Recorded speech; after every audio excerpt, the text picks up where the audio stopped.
If you are a high performing employee and just believe on your performance, and if you just believe that your performance will take care of your career, I have a serious concern.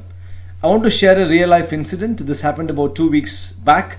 One of my close friend who is a high performer in the organization, who just completed his performance appraisal talk, was asked to leave the organization the following week.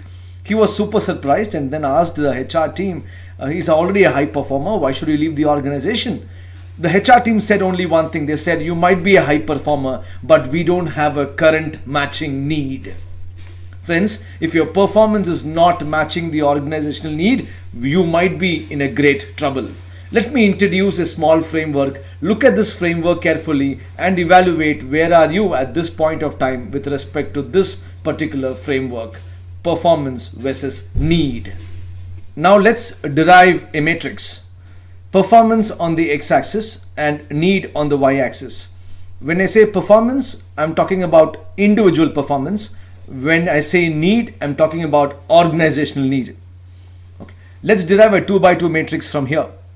Focus on the quadrant 1, which says low performance, low need. I don't think we have to even discuss this quadrant, because if there's no performance or if there is no need, anyway, there are no opportunities.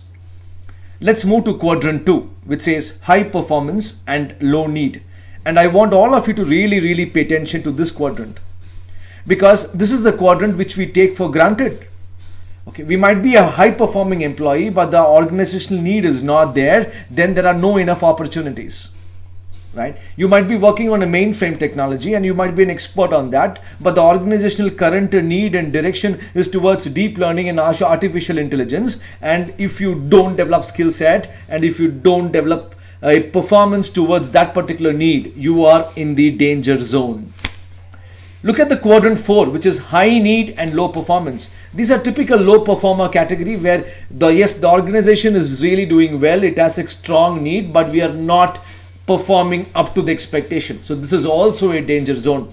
The last but not the least, the zone 3, please pay attention. This is high performance and high need.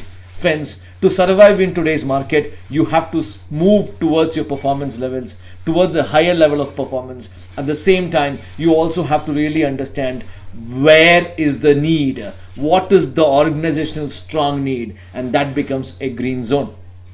The intention of this whole video episode is to really tell you that you have to focus on quadrant 2 and move consciously to quadrant 3. If you are in quadrant 4, move consciously to quadrant 3.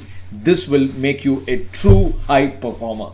So friends, my question to you is, do you know your organization's current strategy? Do you know what is the goal for your entire organization for the next 2 years? Do you know your leaders' priorities?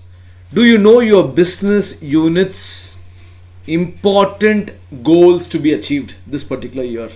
Do you know where your business unit is aligned with respect to the company's strategy? These are some of the questions to really answer. How to develop the awareness towards organizational needs. Like how you read your newspapers every day, spend 15 minutes reading your intranet, the company's information. Second, spend at least 15 to 30 minutes on LinkedIn every day, because all your leaders are giving all the updates about the organization to the world almost every day, in fact almost every hour. That can be a great awareness. Network with key people within the organization, especially the leaders, okay, so that you will be able to understand the strategies and the priorities of the organization.